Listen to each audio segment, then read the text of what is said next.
afternoon, everyone. So we're Marianne Okonowski for my part from the DSNA, the French ANSP, and Julie for DTA, so the regulatory side of the French DGCA. And we're here to talk to you about the capacity transition plan that is happening in Paris ACC. The goal of our intervention is twofold. So on one side, we want to talk to you guys that might not be aware of what is happening in Paris ACC next year to let you know what is going to happen. And then for those that already maybe have a bit more knowledge about it, to give you the latest update and then to exchange if there's any questions about it. So just to give you a quick overview of the roadmap that we're working on. So FourFlight, I'm going to expand a little bit more on what FourFlight is in a slide, but FourFlight is a new program at DSNA, so the French ANSP, and so we've commissioned it in 2 ACCs already, in Reims and in Marseille in 2022.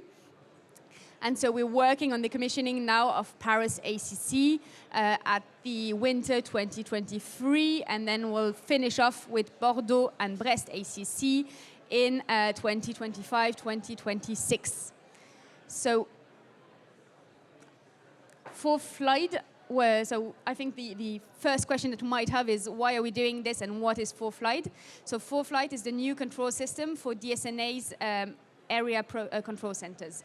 So what is it doing? It's like a new FDPS, so the flight processing system that is behind the screen of the controller, and the new interface as well for the controller. Today, for example, Paris ACC is still working with paper strips, and we're moving away from paper strips to an electronic system, which is FourFlight. So we've listed a few of the key benefits that come with this new system. And so this is needed to bring us into next era and to be able to provide more capacity as well afterwards, because with paper strips, we're just limited at a certain capacity gap. So a few of the main points of this new process are that we have a better understanding of the real flight plan updates. We can be more accurate, and this added accuracy is going to give us more capacity in the future. And obviously, the first thing it's going to do as well is improve the safety of our systems. And on the right-hand side, you have an idea of what it looks like for the controller. So instead of paper strips, we have this very sleek and side-streamed interface that is used by the controller with a mouse and a keyboard instead of papers. So just as a quick side note, this is a slot conference. We're talking a lot about capacity. I'm going to be talking about my type of capacity, which is the capacity of an ACC sector. Not to be confused with the airport capacity or any other capacity that you might be used to working with. I'll hand the mic over to my colleague from DTA, and she'll talk to you about the airport capacity, but just to be clear, my capacity is the ACC capacity. What is the capacity in an ACC? It's quite simple. It's the green and red line that you have on the graph. Basically, each sector can handle a certain number of flights. A sector being a space, a part of space in the ACC. So when you go above the line, it threatens safety, because then you have too many flights to handle. If it goes below, then you have a little bit added capacity. You can take on more flights. So this is what we're working on in terms of capacity. When we transition to a new system, in every ACC and in every other system that we know of, there's a transition period so that the controller can adapt to the new system, because obviously it's quite a huge change for them to go from paper strips, for example, to like an electronic system. So what we do is that we reduce the capacities in the sectors by first 30% for 6 weeks, then 20% for 6 weeks, and then 10% for 6 weeks, and then we're back at capacity. This works pretty well for ACCs, where you can reroute the traffic around the ACC. It works more difficultly for an ACC like Paris ACC, because this one is kind of like a funnel towards the Paris airports. And so most of the traffic that is going through the ACC wants to land at Paris, and they cannot go around the ACC. Which means that we need to impact the program capacities, which is why we're here. In terms of strategy, so we've built a strategy that is pretty straightforward. We're using the maximum number of sectors during the day that are available. We're trying to limit the military activity as well because it's quite impactful for the capacity of the sector. And then we are doing two things in terms of flows. The first thing is that we're trying to reroute as many flights as possible around the ACC to give more capacity to flights coming in and flying out of Paris. And then the second thing is that we're balancing flows inside of the ACC. So for example, an arrival that can go either to the southeast or to the northeast, we're going to maybe reroute them to the northeast, and that way the capacity that's available in northeast can be used, and then we can have a less impact for flights coming in through the southeast. So in terms of overflights, so only about 30% of the traffic in Paris ACC are overflights, which means that it's quite a small amount of flights that we can actually remove of the ACC. We have a set of measures that is being discussed at the moment with the network manager, Eurocontrol, and so it's a two-step process. So first we're discussing it with other ANSPs that are going to be unloaded with those flights, and then we'll discuss it with companies as well. So it's more going to be on the OCC side of companies to discuss if those measures are acceptable or not.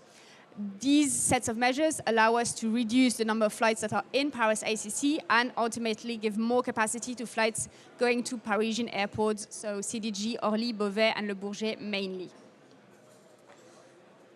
Once we've done that, so this is a provision for the minus 30% capacity period.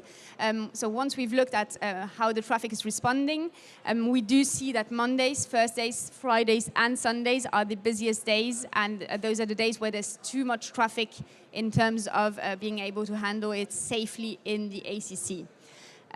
We've also put the arrival flows and the departure flows that are overloaded. Basically, it's all of them.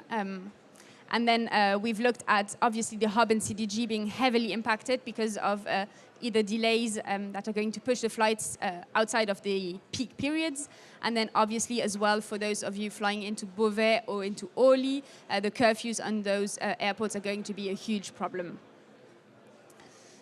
Which is why when we worked on this with the network manager, so Eurocontrol, we found that even with all those measures kind of alleviating the number of flights that are going into Paris ACC by rerouting them or by rebalancing them, we're not able to have the full program be used during those days. So we need to reduce the program to be able to handle all those flights safely in one day.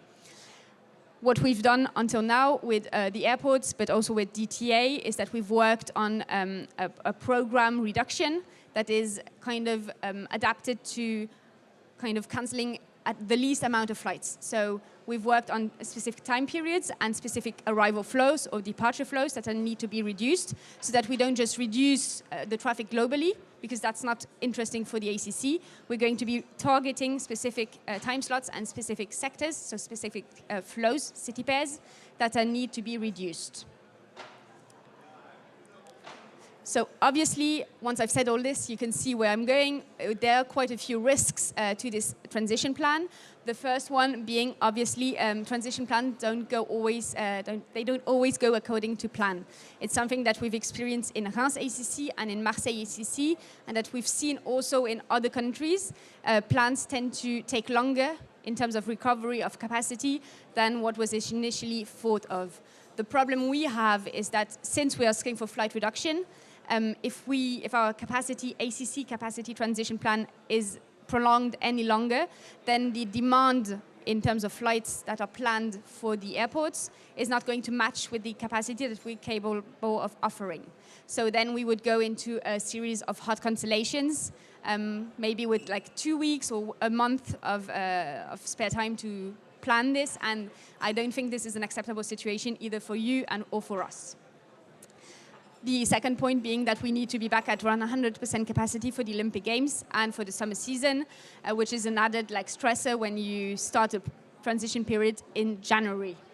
So all of this and the fact that we haven't been able to anticipate really how the system is going to be responding to being used in an operational capacity in Paris ACC leads us to a transition plan that we've kind of changed. For those of you that already had a presentation on the first transition plan, we've decided to split it into two. So basically what we're going to be doing is that from the 9th of January until the 14th of February 2024, we're going to be doing a live trial, which is basically using the system for flights in an operational setting, so in Paris ACC, for 6 weeks or 5 weeks. And this is going to be at minus 30% ACC capacity reduction. So again, ACC capacity reduction does not mean minus 30 in terms of programming at the airport. It's going to be less than that. Once we've done this live trial, we go back to the legacy system. It's something that we've tested, we know the system, we know how it works. So this is what we're going to be using for the summer period. That way the Olympic Games, as well as the summer schedule, are not going to be impacted by ForeFlight. The only thing that we're going to be doing is from February, March, and April, a few days during the week, we will be using the new system, and on those targeted days, we might need some flight reductions if the flight program is too high compared to what we can handle. Once we've done that, once the Olympic Games are over, we go back to training the controllers, and then in autumn 2024, so probably around mid-October to end of October, then we go to commissioning the new system. And this new commissioning, again, I want to say it, it's going to be, again, with capacity reductions. So we go back to minus 30, then minus 20, and then minus 10. This is the best scenario that we could come up that kind of de-risks the risk of having a transition plan that goes above what we had planned for. And so why are we doing the 6 weeks long live trial? So there's 3 main reasons. The first one is to test the system. Basically, when you implement a system like this, you never really know how it's going to respond, even if you do live trials ahead of time. So we want to test it for 6 weeks, then take it off the operational use. You work with Thales to have corrective action taken. So maybe a new version of the software. Maybe it's just parameters that need to change. And then once we've done that, then we can commission a new system that we hope then can allow us to follow the capacity reduction plan that we had initially planned for. And before that, just so you have the dates in a slide, this is the live trials that we're planning for autumn 2023. So there's quite a few days. All of these days are kind of 24-hour periods or 48-hour periods, and we'll be coming back in autumn, mostly with your CCOs, to work on how this is going to impact traffic and if we need any flight reductions for those specific dates. Once we have worked on those, then we'll work on the live trials for February, March, and April of 2024.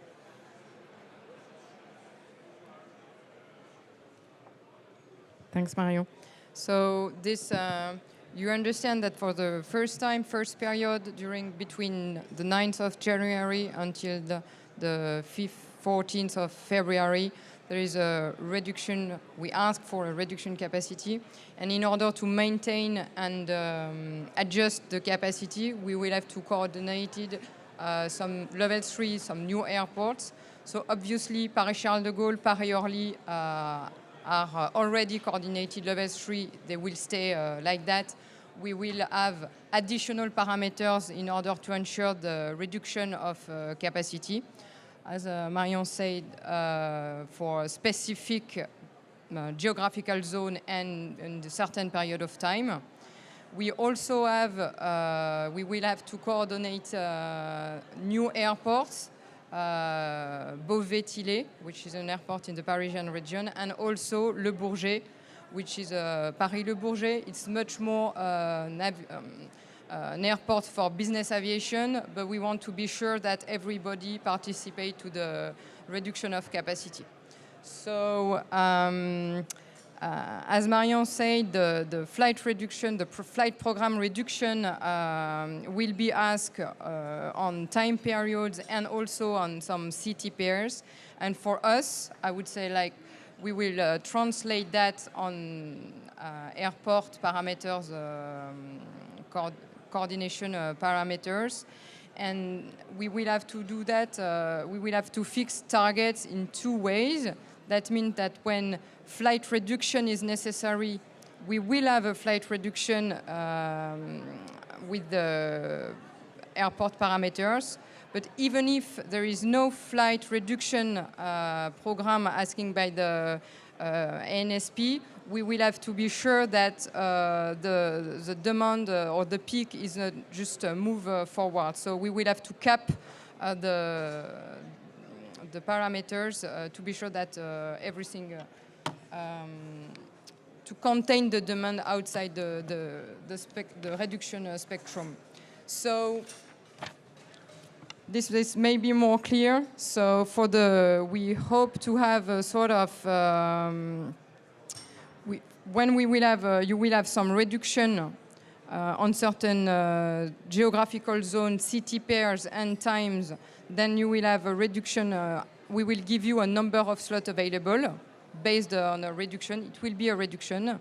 And when the sector is normally without reduction, it means that the standards, the ATC capacity is okay, but we have to be sure that you will not go outside the capacity, then we will cap the number of slots available. This is for the scheduled program on Paris Charles de Gaulle, Paris Orly, and Beauvais. And for Le Bourget, Paris Le Bourget, we will have to cap the traffic overall.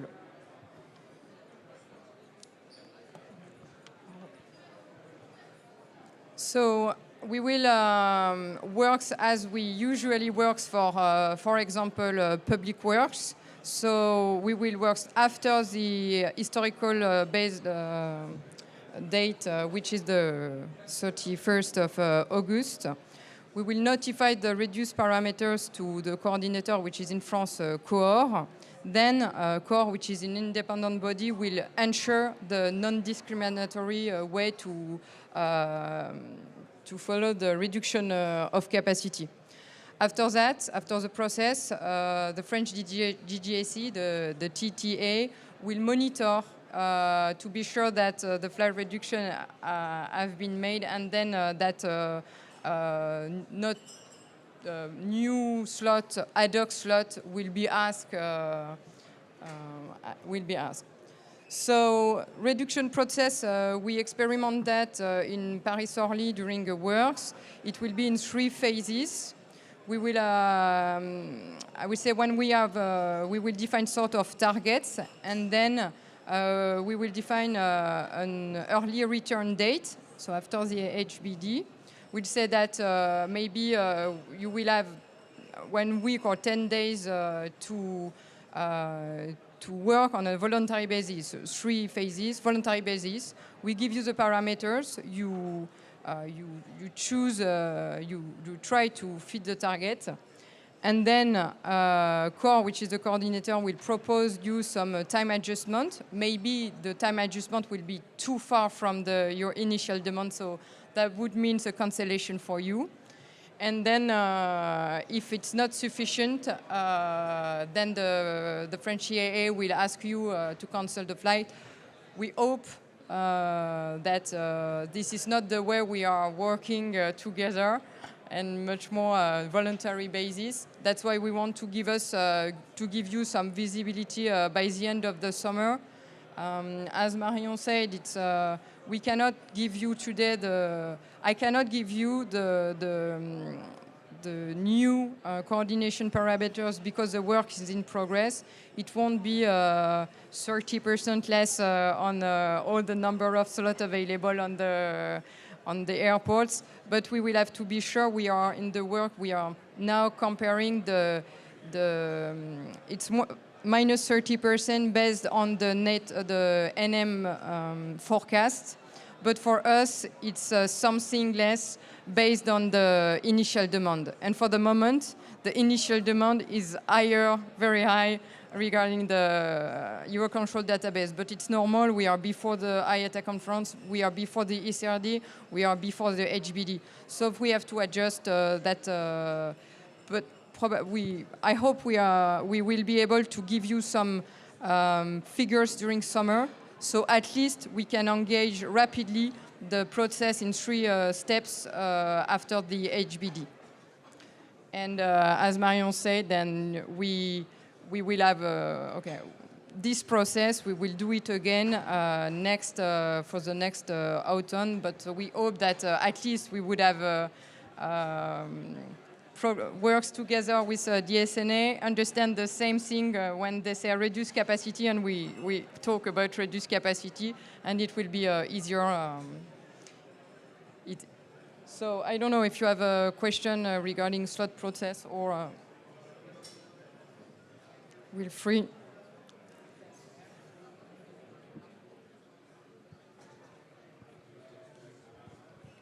Any questions, let me know.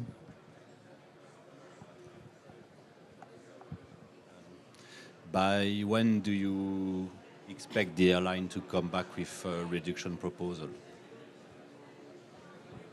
For the moment, I would say the sooner is the better, because we see that it's a process that it's incremental. If we know your program and not initial demand, but something which is more accurate, then we can discuss the parameters better, especially the one, not the reduction one we can easily almost calculate, but the one that we said the KP the parameters. That one, we have to be sure that when we say it's 2, then you don't ask 3. You know, so the sooner the better we have the information. And for the airlines who are flying in the Beauvais, it's very important for us to have this initial demand, because for the other level 3 airport, we know the demand, so we can try to project something. But for Beauvais, for example, we don't have any idea of the initial demand. So the sooner the better for the program.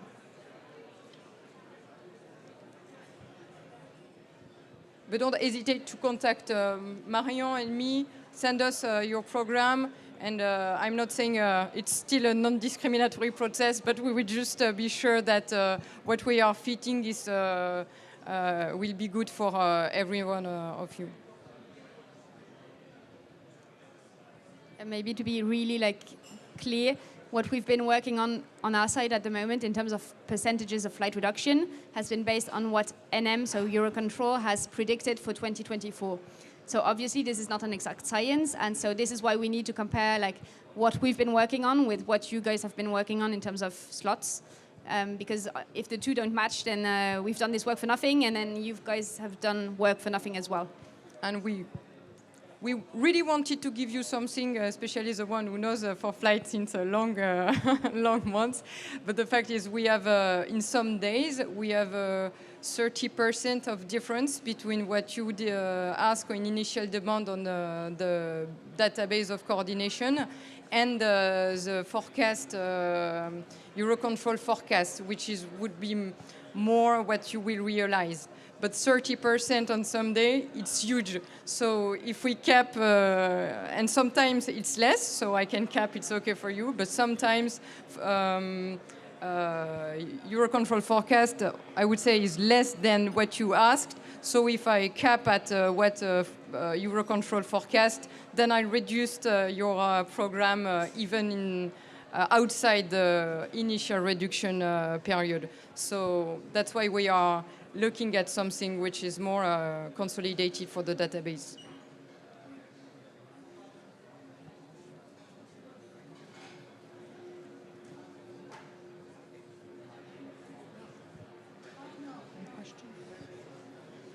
Any more questions, anyone?